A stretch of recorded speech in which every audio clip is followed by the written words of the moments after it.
دوسرا پچھتاوا جو بہت سارے لوگوں کو پچھتاتے دیکھا گیا وہ صحت کے ایام کا پچھتاوا تھا. جب بیمار ہوئے، تکلیف ہوئی، قوا مزمحل ہوئے یا بڑھاپا طاری ہو گیا، سجدے نہ ہو سکے، قیام نہ ہو سکا، رکوع نہ ہو سکا، تلاوت نہ ہو سکی، مناجات نہ ہو سکی، لذت ملاقات اور شوق ملاقات یا آبیاری نہ ہو سکی، رب کریم سے دعا گڑ گڑانے تضرع کو دل چاہا لیکن صحت نے ساتھ نہ دیا، ہاتھوں نے ساتھ نہ دیا،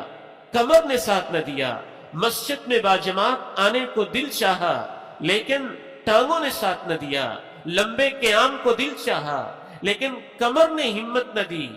سجدہ کرنے کو دل چاہا لیکن پوری طرح اپنی کمر کو جھکا نہ سکے وہ مریض، ان کا وضو کرنے کو دل چاہا لیکن پانی تک پہنچ نہ سکے وہ مریض، اذان سن کے بے چین ہونے لگے کہ آج مسجد توحید میں جانے کو دل تو چاہتا ہے لیکن ڈرپیں اتنے لگی ہوئی ہیں، آلات اتنے لگے ہوئے ہیں، یورین بیگ ایسے لگا ہوا ہے، ڈاکٹرز کی چڑھائی ایسے ہے، دوائیوں کی بھرمار ایسی ہے کہ اٹھنے کی ہمت نہیں ہو پاتی. آپ اندازہ نہیں کر سکتے کہ وہ اپنی صحت اور جوانی کے ایام پہ پھر کتنا پچھتاتے ہیں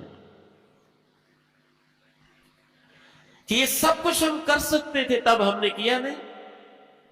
جب صحت تھی ہم نے اس سے فائدہ نہیں اٹھایا، جب جوانی تھی ہم نے اللہ کی عبادت نہیں کی. میرے والد گرامی اللہ ان کو جنت میں اعلیٰ مقام عطا فرمائے، مولانا یوسف رحمہ اللہ حالانکہ زندگی بہت پیاری گزاری، میں نے اپنی آنکھوں سے ان کو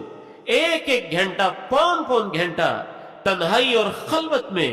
دعائیں کرتے دیکھا ہے، قیام کرتے دیکھا ہے، رات کو 3 بجے اٹھتے بھی دیکھا ہے. لیکن اس کے باوجود مجھے بلا کے کہنے لگے، بیٹا اور میرے بیٹے، جوانی میں جتنے سجدے کر سکتے ہو کر لو. آج تیرا باپ یوسف جب جوانی تھی سجدے میں اتنی لذت نہیں آتی تھی اور آج لذت آتی ہے تو سجدے ہوتے نہیں، اتنی ہمت نہیں ہے. صحت وفا نہیں کرتی ہے، صحت ساتھ نہیں دیتی ہے. اسی لیے رسول اللہ صلی اللہ علیہ وسلم نے کیا ارشاد فرمایا، اغتنم خمسا قبل خمس، 5 چیزوں کے حالات کے بدلنے سے پہلے 5 چیزوں سے فائدہ اٹھا لو. اور اس میں آپ نے یہ بھی ارشاد فرمایا، شبابک قبل حرمک، جوانی سے فائدہ اٹھاؤ بڑھاپ سے پہلے، وصحتک قبل سقمک، صحت سے فائدہ اٹھاؤ اپنی بیماری سے پہلے، وفراغک قبل شغلک، اور فرصت کے لمحات سے فائدہ اٹھاؤ